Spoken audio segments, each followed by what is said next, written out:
খুব ভালো অনুভূতি, ভীষণ ভালো লাগছে। আর আমি বলতে চাই যে কাজল আরিফিন অমির সাথে এটা আমার প্রথম কাজ ছিল অসময়। আমার ধন্যবাদ অমির প্রতি, অমির পুরো টিমের প্রতি। আর সবচাইতে বড় ধন্যবাদ দর্শকদের প্রতি, যারা অসময়কে, অসময়ের এমিলি রহমানকে ভালোবেসেছিলেন। Thank you. আমি খুবই ভালো বোধ করছি। এটা নিয়ে আর কথা বলবার কিছু নেই ভাইয়া, এটা নিয়ে অনেক কথা হয়েছে। সামনে জাহিদ হোসেনের একটি নতুন সিনেমাতে কাজ করতে যাচ্ছি, যেটিতে আমার সহশিল্পী হিসেবে আছেন শহীদুজ্জামান সেলিম এবং ইমতিয়াজ বর্ষণ। তারা দুজনেই আমার ভীষণ পছন্দের অভিনেতা। আশা করি একসাথে আমাদের একটা ভালো কাজের অভিজ্ঞতা হবে। আর একটা ওয়েব ফিল্মে কাজ করতে যাচ্ছি, যেটাতে আমার সহশিল্পী হিসেবে আছেন মোশাররফ করিম, আমার এবং আপনাদের সবার ভীষণ পছন্দের অভিনেতা। তো আর এর আগে আরও 3টি চলচ্চিত্রের শুটিং শেষ করে রেখেছি, যেগুলো সামনে মুক্তি পাবে। তো হ্যাঁ, আপাতত কাজের খবর এটুকুই।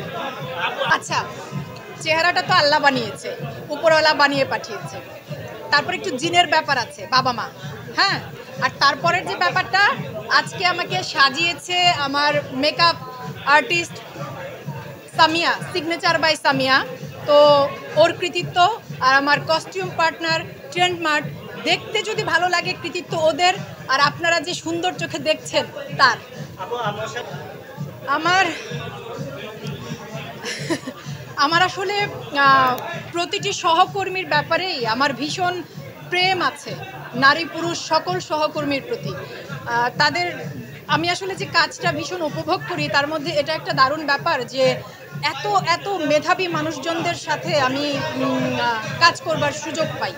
মানে আমি মনে করি আমার সহকর্মীরা আমাদের দেশের সবচাইতে মেধাবী মানুষদের মধ্যে তারা।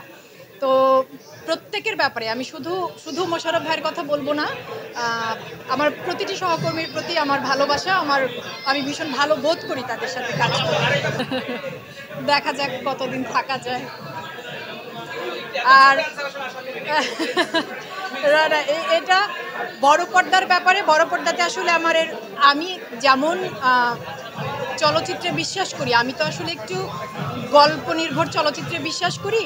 দর্শক হিসেবে আমি সব রকম ছবিই দেখি, কিন্তু যখন আমি অভিনেতা হিসেবে যুক্ত হই, তখন আমি সেই রকম গল্পে যুক্ত হতে চাই যে গল্পে জীবন দেখতে পাওয়া যায়, যেটাকে সহজ করে বললে জীবন ঘনিষ্ঠ গল্প, জীবনের কাছাকাছি গল্প।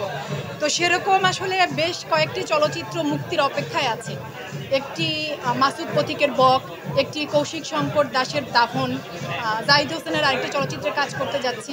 তো এই ছবিগুলো যখন আসবে, তখন হয়তো বড় পর্দায় আবার দেখা যাবে। আমার মেয়ের ব্যাপারে আমি এবং আমার বর, আমাদের দুজনের একটাই চাওয়া আমার মেয়ের কাছে, যে তুমি একজন স্বনির্ভর মানুষ হও, আর যে কাজটা তোমার করতে ভালো লাগে সেই কাজটাকে যদি তুমি পেশা হিসেবে নিতে পারো, সেটা একটা দারুণ ব্যাপার হবে। তো আমার মেয়ে আসলে যা করতে চায় তাই করবে। আমি আর ওর বাবা শুধু ওর পাশে যতটুকু সমর্থন হিসেবে থাকা যায় সেটুকু থাকবো।